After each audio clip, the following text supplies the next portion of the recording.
Hai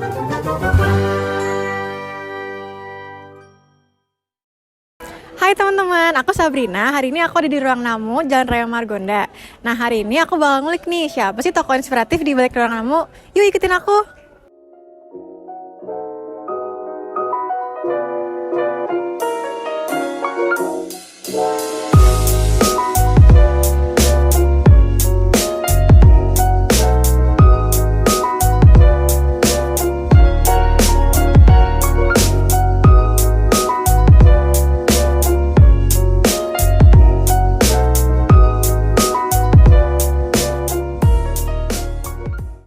Halo semuanya, hari ini aku bersama Kak Jono, owner dari Ruang Namu nih. Kak, aku mau nanya dong pertanyaan dikit nih. Iya, boleh. Jadi aku mau nanya pertama, asal-usul terbentuknya Ruang Namu itu apa sih Kak? Idenya sama mungkin konsepnya. Karena kan kalau aku lihat tuh kebanyakan pakai kayu-kayu, terus banyak banget tanaman-tanaman. Iya, benar. Nah, jadi asal usulnya pertama itu karena pandemi ya.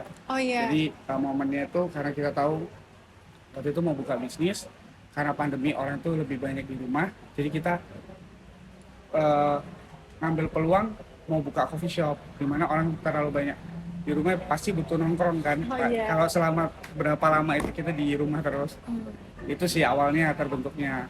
Tapi kalau untuk konsepnya kita itu lebih mau buat ruang namu ini kayak homey.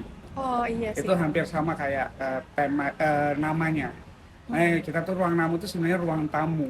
Oh, ruang tamu. Iya, basically dari situ. Tapi kenapa namu? Biar lebih nggak kaku aja Oh gitu. iya. Jadi kita kayak istilahnya terima customer itu bukan pembeli, tapi lebih kayak tamu datang ke rumahnya orang. Oh Gitu.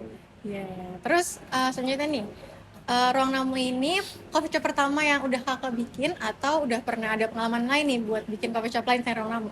Sebelumnya sih bukan coffee shop, saya di makanan. Oh, makanan F&B ya Iya, berarti F&B ya? ya Oh, di iya. pasta-pasta kalau dulu gitu.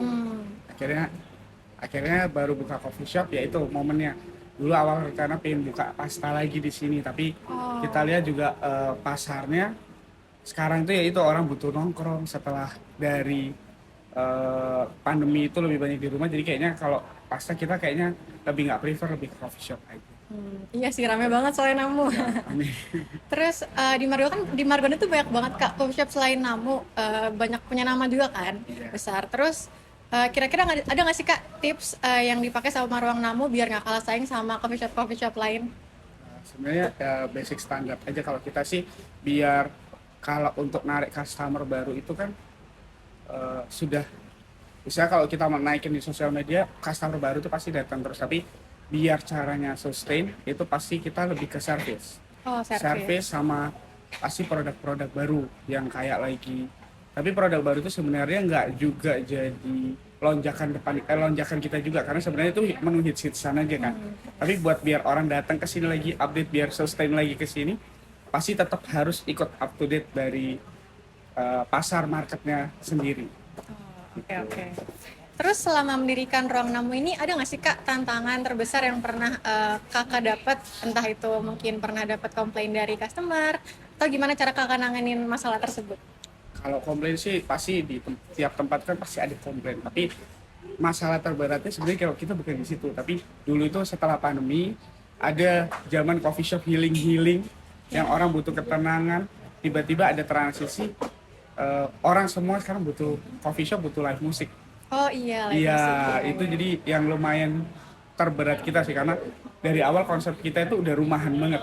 Iya. Kalau untuk dimasukin musik itu kayak maksa aja, tapi ya kita tetap harus ya itu ngikutin sesuai market kita kan, pasti Gen Z juga. Iya. Jadi pasti ngikutin dari pasar kita, nggak mungkin kita juga idealis, kita nggak boleh ada live musik gitu.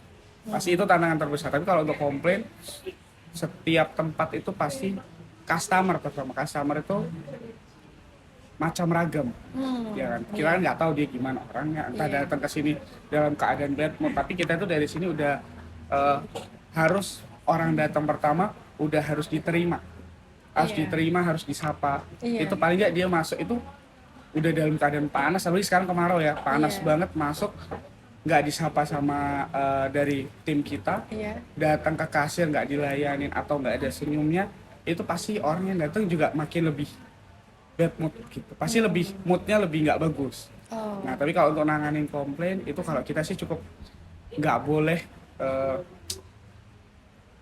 bersikeras untuk ngelawan omongannya customer. Cukup minta maaf aja. Karena kadang customer tuh cuma butuh minta maaf aja. Iya sih. Kayak gitu. Aku sama penasaran nih Kak, Ruang Namu tuh punya nggak sih ada menu yang emang paling sering banget dipesan sama customer? Sebenarnya menu kita kan banyak ya, tapi Iya. ternyata orang-orang tuh pesannya itu yang standar biasa dia makan aja. Terutama yang memang sering kesini ya. Contoh kayak pasta, kita mungkin ada mac and cheese, carbonara, brulee, bolognese banyak. Tapi pada akhirnya orang cuma beli aglio Oh, gitu. iya. Dan memang dasarannya dia nggak terlalu creamy. Tapi kita juga menu sebenarnya kalau andalan dari kita itu mac and cheese. Oh, Iya, mac and cheese itu yang macaroni cheese, tapi dia bener-bener dikasih kalau di mac and cheese di luar itu cukup dikasih macaroni mac and cheese mozzarella gitu. Kalau kita kasih ada tortilla chipsnya itu buat biar kayak orang tuh nggak semua makannya lembek-lembek, jadi ada yang crunchy juga. Oh iya. Iya, buat penyeimbang juga. Itu yang pertama. Kalau yang western sih itu sama lasanya. Oh, rasanya. Iya, karena kalau lasanya tuh dari rasa juga terus tampilannya sih. Itu lumayan menarik orang. Kalau untuk yang western, kalau yang Indonesia karena punya pasar sendiri-sendiri ya. Iya, iya. Kalau kayak Gen Z tuh pasti dia lebih ke pasta-pastaan. Tapi kalau orang yang mungkin range dari 30 sampai ke atas, milenial itu pasti pasarnya udah makanan yang kekinian tuh istilahnya cuma nyoba-nyoba. Tapi iya. makanan yang tradisional pasti yang mereka makan terus tiap hari kayak Iya. nasi kulit kalau kita. Nasi paru. Nasi paru Iya, betul. enak. Iya itu bener. Kalau yang suka pedes biasanya nasi paru. Iya, iya, iya. Iya itu. Terus terakhir aku mau nanya Kak, Kak kan udah sukses nih ngedirin Ruang Namu, udah rame banget. Belum. Iya. Terus mau dong Kak tips sama sarannya, siapa tahu yang nonton nih ada yang mau ngediriin coffee shop juga nih kayak Kakak gitu. Sebenarnya basicnya tuh kalau mau bukan coffee shop aja sih bisnis ya. Oh, bisnis ya F&B. Itu bertahan itu paling penting. Oh, bertahan. Iya, karena kalau sebelum bertahan itu ada memang harus diatur manajemen. Karena kadang kita kalau nggak bertahan tapi kalau bisnisnya lagi turun, tapi keuangannya nggak membaik, itu kan juga kacau juga, akhirnya nggak bisa balikin modal buat bahan baku, nggak bisa gaji karyawan. Tapi kalau manajemennya bagus, itu paling nggak kalau turun dia juga tahu tetap bisa gaji karyawan. Jadi biasanya banyak bisnis yang mungkin memang kalau bisnis tuh istilah ada momentum pasti. Oh. Iya, ada momentum, entah itu naik, entah itu turun. Nah, kalau cara sustain gimana? Ya itu cuman bertahan sama cukup stabil pada saat lagi turun. Contoh kayak banyak coffee shop tuh yang akhirnya memaksakan kalau lagi turun dia press timnya dengan cara yang baru, dengan cara nge-push timnya lebih keras, tapi akhirnya timnya jadi nggak sepenuh hati kerjanya. Akhirnya servisnya pun menurun. Oh, iya. Makanan, produk, kadang orang dapurnya ditekan. Akhirnya orang dapurnya juga moodnya nggak bagus, makanannya jadi nggak enak. Nah biasanya itu sih yang paling sulit bertahan itu, untuk nahan semua yang kita pertahankan dari awal itu yang sulit. Oh, berarti yang pertama harus emang manajemen keuangannya harus bagus dulu ya Kak, Betul, biar bisa betul, iya. tetap bertahan Ruang Namunya. Emang Kakak ada background dari bidang manajemen atau dari pengalaman? Enggak. Karena banyak dari dulu sih soalnya sudah bisnis juga. Jadi, Oh, udah sering coba. iya, Belajar dari benar. pengalaman berarti ya? Betul, kurang lebih seperti itu. Ya sama ada juga yang mungkin kita kalau jadi bisnis tuh nggak boleh idealis ya, karena perkembangan di dunia bisnis tuh sangat cepat. Kayak waktu itu kayak yang tadi saya bilang, kalau dari dulu healing tiba-tiba beberapa bulan ke depan live musik, itu kan sangat dua hal yang berbeda. Nah itu yang mungkin kalau kita jadi pebisnis nggak boleh idealis sama konsep yang kita punya gitu. Terutama kalau udah jalan pasti berarti itu 2 tahun 3 tahun, karena biasanya 2 tahun 3 tahun tuh pasar tuh tiba-tiba berubah bisa 180 derajat. Gitu aja sih kalau dari saya. Berarti nih yang nonton, kalau misalnya ada yang mungkin dengar tadi wawancara aku sama Kak Jono, kalian yang pertama jangan idealis, yang kedua harus bisa manajemen keuangannya biar bisnisnya tetap bisa berjalan, entah itu di masa pandemi kemarin dan juga sekarang. Yang penasaran juga buat tentang Ruang Namu, boleh banget datang di Jalan Raya Margonda biar bisa langsung datang ke usahanya Kak Jono. Terima kasih Kak Jono waktunya. Sama-sama. Maaf ya kamu ganggu. Nggak apa-apa aman. Nah guys, aku baru selesai wawancara sama Kak Jono, owner dari Ruang Namu itu sendiri. Sekarang aku lagi nyantai sore-sore sambil nugas ditemenin sama kopi dari Ruang Namu nih. BTW di sini unik banget loh pengemasannya karena pakai botol yang disajikan dengan ember, dalamnya ada es. Jadi kopi kita bakal tetap dingin nih teman-teman.